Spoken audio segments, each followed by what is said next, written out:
बिस्मिल्लाहिर्रहमानिर्रहीम। क़ाला रब्बि इश्रह ली सदरी व यस्सिर ली अमरी वहलुल उक़दतम मिन लिसानी यफ़क़हू क़ौली। डियर स्टूडेंट, अस्सलाम वालेकुम।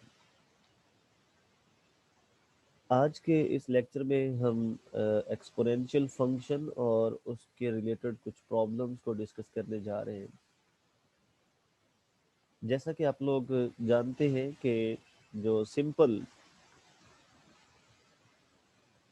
ई raise to power iota X की फॉर्म में अगर कोई एक्सप्रेशन लिखा हो तो हम उसको लिख सकते हैं cos x plus iota sine x. Angle का कोई इशू नहीं है, यहाँ पे आप एक्स की जगह पे थीटा कंसिडर कर सकते हैं, वाई कंसिडर कर सकते हैं, एनी वन कोई भी वेरिएबल आप चूज कर सकते हैं। फर्स्ट ऑफ ऑल हम इसका प्रूफ देखते हैं एंड देन आफ्टर देन हम इसको यूटिलाइज करेंगे। इसको हम आयलर्स फार्मूला बोलते हैं। तो फर्स्ट ऑफ ऑल इसकी जो वेरिफिकेशन है उसकी तरफ चलते हैं। जैसा कि हम जानते हैं कि अगर e raise to power simple x हो तो हम उसकी जो एक्सपेंशन है वो इस तरह से लिखते हैं 1 + x + x² / 2 + x³ / 3 + x4/4 and so on. अगर हम अपने इस आयलर फार्मूले को लिखने के लिए, वेरीफाई करने के लिए अगर देखते हैं तो हमें e raise to power x नहीं बल्कि e raise to power iota x चाहिए। तो हम क्या करेंगे, x is equal to iota x हम रिप्लेस कर देंगे। जहां जहां पे आपको फार्मूले में x नजर आ रहा है आप उस हर x की जगह पे अयोटा एक्स रिप्लेस कर देंगे। जब आप इसमें रिप्लेसमेंट करेंगे तो आपको डिफरेंट टर्म्स में पावर्स नजर आएंगी, एक्सपोनेंट नजर आएंगे। हम इनको सिंप्लीफाई करेंगे। जैसा कि ऑलरेडी आप जानते हैं कि अयोटा स्क्वायर जो है this one is equal to -1 का स्क्वायर रूट है और iota square is equal to -1 है। इस फार्मूले को, इस रिलेशन को यूज करते हुए हम तमाम इसकी जो पावर्स है उसको सिंप्लीफाई कर लेते हैं। आफ्टर सिंप्लीफिकेशन अगर आप देखें तो इसमें कुछ ऐसी टर्म्स होगी जिनमें अयोटा इन्वॉल्व होगा और कुछ ऐसी टर्म्स होगी जो बिल्कुल रियल कंपोनेंट की फॉर्म में होगी, इसमें अयोटा नहीं होगा। तो हम ऐसा करेंगे, वो तमाम टर्म्स जिनमें अयोटा नहीं है उनको हम स्टार्ट पे लिख लेते हैं और जिनमें अयोटा आ रहा है उन तमाम टर्म्स को हम सेकंड पोजीशन पे कंबाइन करके लिख लेते हैं। जैसे कि आप नेक्स्ट स्टेप में देख सकते हैं, जो फर्स्ट आपको ब्रैकेट नज़र आ रही है, राउंड ब्रैकेट, उसमें जो हमने टर्म्स कलेक्ट की है वो तमाम की तमाम वो टर्म्स हैं जो विदाउट अयोटा है और जो सेकंड वाले हैं उसमें तमाम में अयोटा आ रहे हैं। अयोटा उसमें से कॉमन निकाल लेते हैं। अगर हम गौर से देखें तो ये जो एक्सपेंशन है ये एक्चुअल में कॉज एक्स की एक्सपेंशन है। कॉज एक्स को हम इस तरह से एक्सपेंड करते हैं, यानी कॉज एक्स जो है this one is equal to 1 - x² / 2 plus x4/4 -x6/6। ये सो ऑन जो है ये एक्सपेंशन कॉस एक्स की है। तो हमने इस फर्स्ट एक्सपेंशन की जगह पे कॉस एक्स लिख दिया। जो सेकंड एक्सपेंशन है वो साइन एक्स की है तो हमने उसकी जगह पे साइन पुट कर दिया। तो इट मीन्स यहाँ से हमें लास्ट से ये पता चला कि ई पावर अयोटा एक्स जो है वो एक्चुअल में इक्वल होता है cos x plus iota sine x. तो ये हमारे पास जो है ये आयलर फार्मूला कहलाता है। हम थोड़ा सा एक आध स्टेप इसका मजीद करते हैं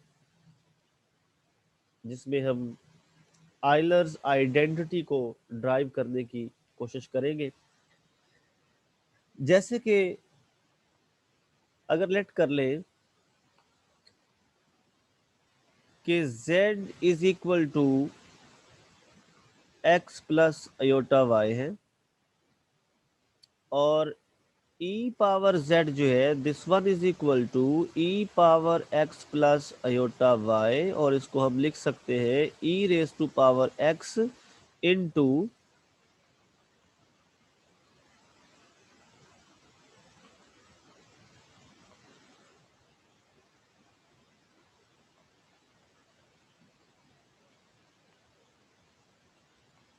जी into e raise to power iota Y.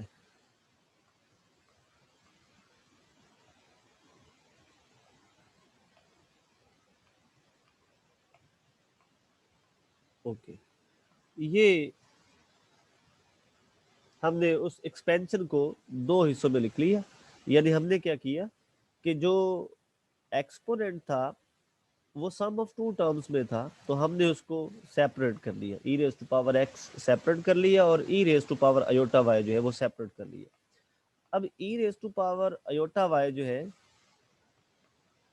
ये ऑलरेडी हम जानते हैं बाय आइलर्स फार्मूला, उसके मुताबिक ये होता है cos of y plus iota sine y। ये इसका हमें पहले से इल्म है। ओके, एंड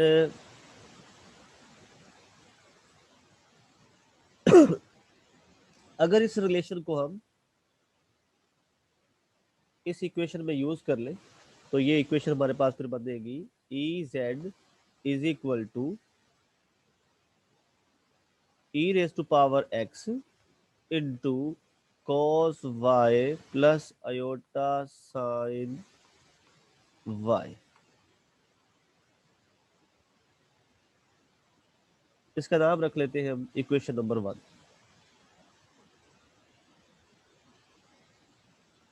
इसमें अगर हम जो है वो x की जगह पे पुट कर दे 0, तो ये हमारे पास अल्टरनेटिव वे बनेगा उसकी वेरिफिकेशन का, जो ऑलरेडी हम वेरीफाई कर चुके हैं, जिसको हमने आइलर्स फार्मूला का नाम दिया है। ओके जी, नेक्स्ट देखिएगा, जो आइलर्स फार्मूला हमारे पास है वो है e raise to power iota y, this one is equal to cos y plus iota sine y called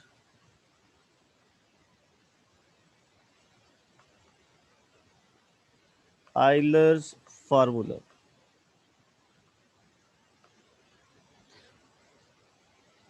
इसका नाम रख ले इक्वेशन नंबर 2। इसमें पुट कर दे, put y is equal to pi, तो ये इक्वेशन हमारे पास बनेगी e raise to power iota pi is equal to cos of pi plus iota sine pi. अब left side as it is, e raise to power iota pi is equal to जी cos pi. जैसे कि हम जानते हैं कि जो value 0 degree पे आपको मिलती है वही वैल्यू माइनस के साथ आपको 180 डिग्री पे मिलती है। अब चूंकि cos 0 1 है, तो अगर आप 180 यानी पाई की बात करें तो वहां पे उसका आंसर आपको -1 मिलेगा, प्लस अयोटा जो साइन पाई है, जैसे कि साइन 0 जो है वो 0 है, तो फिर साइन ऑफ माइनस बल्कि sine of pi which is equal to 180 degree, this one is equal to minus time जो भी आपको जीरो पे वैल्यू मिली है 0, और -0 भी 0 ही होता है, इट मीन इसका आंसर 0 आ गया। तो e raise to power iota y is equal to -1। आप इस फॉर्म में भी इसको लिख सकते हैं, या फिर अल्टरनेटिव फॉर्म इसकी बनेगी e raise to power iota pi minus left side पे जब आएगा तो +1, this one is equal to 0। ये जो लास्ट एक्सप्रेशन है this is called Euler's identity.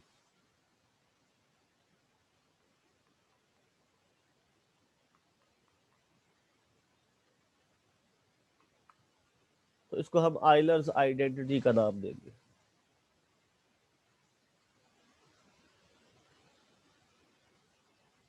Exercise 1.3 को हम सिंप्लीफाई करने जा रहे हैं। उसका फर्स्ट प्रॉब्लम है, फर्स्ट क्वेश्चन जो है उस एक्सरसाइज का,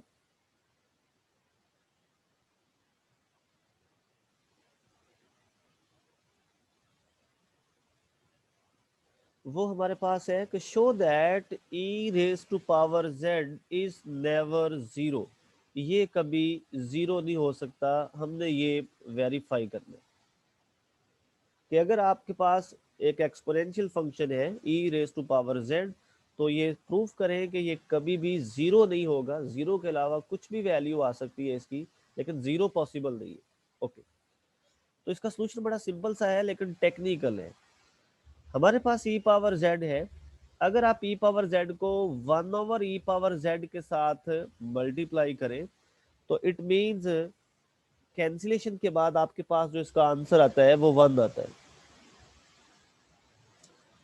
अब इस रिलेशन से आपको इस चीज का अंदाजा होता है कि कोई सी दो चीजें जिनका प्रोडक्ट अगर 1 के इक्वल आता है, तो हमें पता है कि वो दोनों आपस में मल्टीप्लिकेटिव इनवर्स होते हैं। ओके, अगर किसी फंक्शन का या किसी भी एलिमेंट का मल्टीप्लिकेटिव इनवर्स एग्जिस्ट करे, तो इसका मतलब ये होता है कि वो फंक्शन या वो नंबर कभी जीरो नहीं हो सकता। क्योंकि हम जब भी मल्टीप्लिकेटिव इनवर्स की बात करते हैं, हम फर्स्ट ऑफ ऑल उस नंबर पे, उस एलिमेंट पे, उस फंक्शन पे कंडीशन ये लगाते हैं कि ये नॉन जीरो एलिमेंट है, ये नॉन जीरो फंक्शन है। आफ्टर देन ही इसका मल्टीप्लिकेटिव इनवर्स एग्जिस्ट कर सकता है। जी, इस बात को फॉलो किया है आपने बच्चे? Any problem about this question? हमने ये शो करना था कि ये नॉन जीरो होगा, कभी भी ये वैल्यू उसकी जीरो नहीं हो सकती। तो उसकी वेरिफिकेशन का तरीका यही है कि आप, अगर आप इस चीज का आपको अंदाजा हो जाए कि इसका मल्टीप्लिकेटिव इनवर्स एग्जिस्ट करता है, वो कैसे पता चलेगा? आप किसी भी नंबर को उस गिवन नंबर के साथ मल्टीप्लाई करें, अगर 1 आंसर बनता है तो इट मींस वो दोनों एक दूसरे के मल्टीप्लिकेटिव इनवर्स है। और अगर आपको इस चीज की गारंटी मिल जाए कि वहां पे जो है वो मल्टीप्लिकेटिव इनवर्स एग्जिस्ट करता है, तो इट मींस वो नंबर बजाते खुद जो है वो नॉन जीरो होगा, क्योंकि फिर ही उनका मल्टीप्लिकेटिव इनवर्स पॉसिबल है। अदरवाइज पॉसिबल ही नहीं है कि अगर कोई नंबर जीरो और उसका मल्टीप्लिकेटिव इनवर्स एग्जिस्ट कर जाए। यही प्रॉब्लम जीरो के साथ है, क्योंकि जीरो नंबर जो है वो ऐसा नंबर है जिसका मल्टीप्लिकेटिव इनवर्स एग्जिस्ट नहीं करता।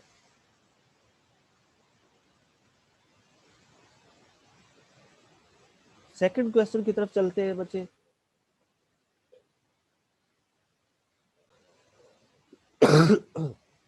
जस्ट एक मिनट।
जी बेटे, माजरत आप लोगों को वेट करना पड़ा, बस थोड़ा सा वो प्रॉब्लम है गले का।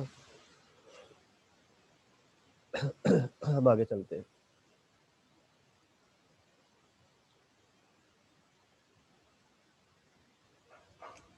नेक्स्ट हमारे पास क्वेश्चन नंबर 3 है बेटे, पहले हम उसको सॉल्व करते हैं एंड आफ्टर हम क्वेश्चन नंबर 4 की तरफ आएंगे।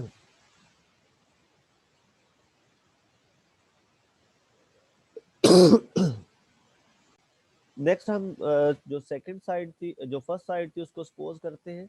उसके मुताबिक हमारे पास जो है वो e raise to power z is equal to 1, ये हमने कंसिडर कर लिया।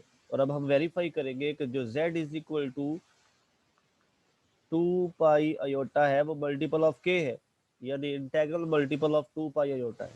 ओके, सपोज कर ले मजीद के z इज इक्वल टू, क्योंकि z कॉम्प्लेक्स नंबर है तो this one is equal to x plus iota y के हैं।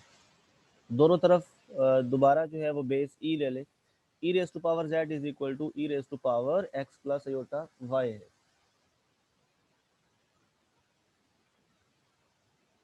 दोनों को सेपरेट कर ले, e raise to power x separate और e raise to power iota y separate कर ले। अब e raise to power iota y जो है अकॉर्डिंग टू आइलर फार्मूला, उसको फिर दोबारा से एक्सपेंड कर लेते हैं, तो आपके पास ये राइट हैंड साइड बन जाएगी।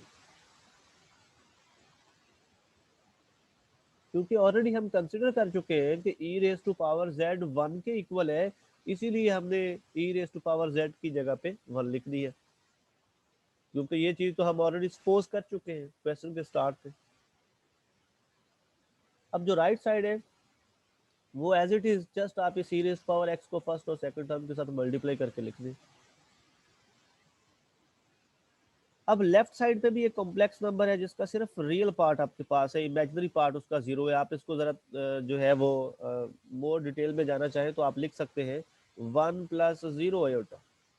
और राइट साइड पे भी एक कॉम्प्लेक्स नंबर है, रियल कंपोनेंट रियल के इक्वल होगा और इमेजिनरी कंपोनेंट जो है वो इमेजिनरी कंपोनेंट के इक्वल होगा। It means e raise to power x cos y equal to 1 आ गया, रियल कंपोनेंट रियल के इक्वल आ गया, और जो इमेजिनरी कंपोनेंट है वो इमेजिनरी के इक्वल आ गया। अब since e raise to power x not equal to 0, जी ये हमें ऑलरेडी पता है। क्वेश्चन नंबर 1 जब हमने स्टार्ट किया था तो उसमें वेरिफिकेशन ही इसी चीज की थी कि जो e raise to power z या e raise to power x है वो कभी भी 0 नहीं हो सकता। अगर ये नॉन जीरो नंबर है तो इट मींस जो cos y है this also not equal to 0, अगर आप इस रिलेशन को देखें तो।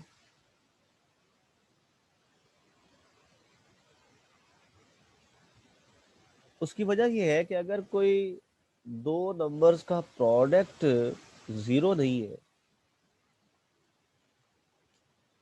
और उन प्रोडक्ट में एक चीज के बारे में कंफर्मेशन मिल गई है कि वो 0 नहीं है, तो फिर दूसरा भी नंबर 0 नहीं हो सकता, क्योंकि आंसर 0 नहीं आ रहा, आंसर नॉन जीरो आ रहा है।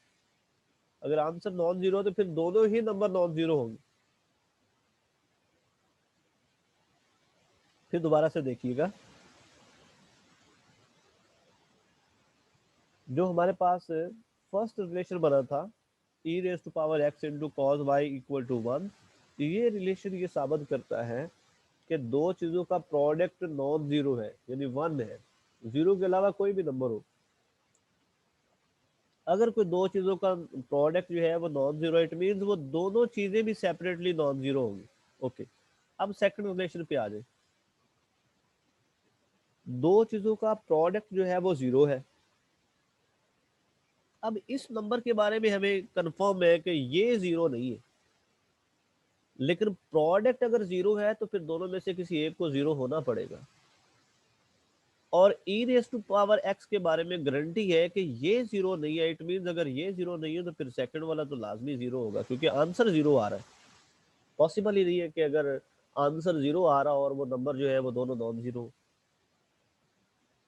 इन रियल जो है वो एक्सप्रेशन जो है डिवीजन और multiplication, ordinary multiplication ordinary division, ऐसा पॉसिबल ही नहीं है उसमें। ओके, तो यहाँ से हमें एक हिंट मिल गया कि साइन वाई जो है ये इक्वल टू 0 है। अब थोड़ा सा इसके ऊपर फोकस करें और सोचें कि what will be the value of y which satisfied this equation sine y equal to 0। ऐसी कौन कौन सी वैल्यूज है जिनको हम इसमें पुट करें तो ये इक्वेशन सेटिस्फाई हो जाएगी। सबसे पहली value y is equal to 0 लिख सकते हैं आप, क्योंकि हमें पता है कि साइन 0 इक्वल टू 0 है। y इज इक्वल टू पाई लिख सकते हैं आप, क्योंकि इसका भी इल्म है हमें कि साइन पाई जो है ये भी 0 होता है।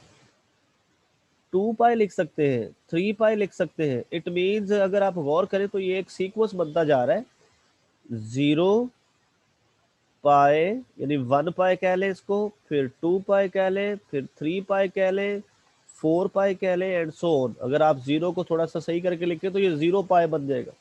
तो इट मीन्स ये एक सीक्वेंस बन रहा है जिसको इन जनरल आप लिख सकते हैं n पाई। तो यहाँ से बच्चे हमें आइडिया हुआ कि ये इक्वेशन सेटिस्फाई करेगी for y is equal to n pi के फॉर्म में। और n यहाँ पे क्या होगा, n इज एन इंटीजर, वो 0 हो सकता है, +1 -1 +2 -2 एंड सो ऑन, कोई भी इंटीजर हो सकता है।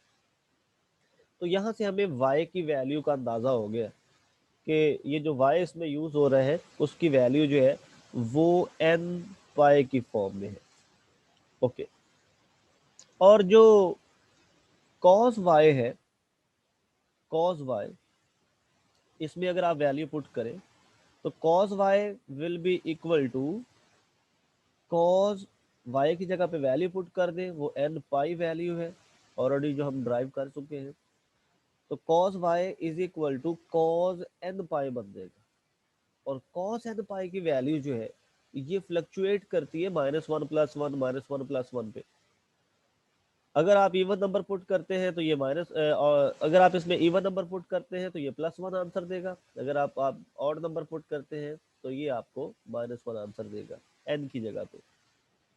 तो इट मीन्स आप कह सकते हैं कि फिर इसकी वैल्यू इन जनरल अगर हम लिखें तो जो cos n पाए है एक्चुअल में ये -1 की पावर n है। ओके, तो दो चीजें हम फाइंड आउट कर चुके हैं। नंबर 1 हम y की वैल्यू फाइंड आउट कर चुके हैं, और नंबर 2 cos n पाई होता किसके इक्वल है, ये दो चीजें हमने फाइंड आउट कर ली। नेक्स्ट,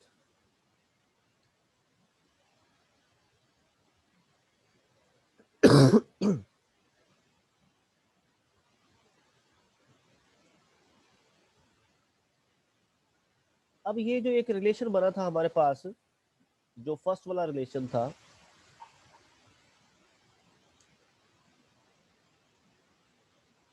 वो था हमारे पास कि e raise to power x into cos y is equal to 1।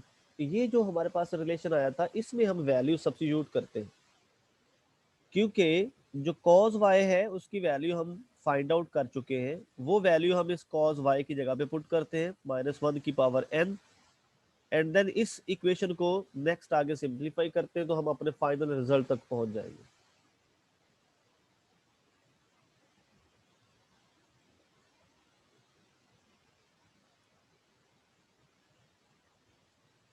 Next देखिएगा।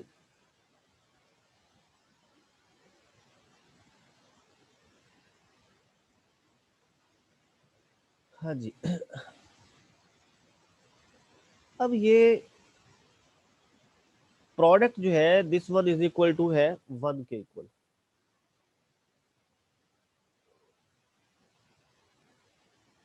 अब जरा यहाँ पे भी एक बड़ी लॉजिकल जो चीज हमने यूज करनी है उसके बारे में जरा देखिएगा।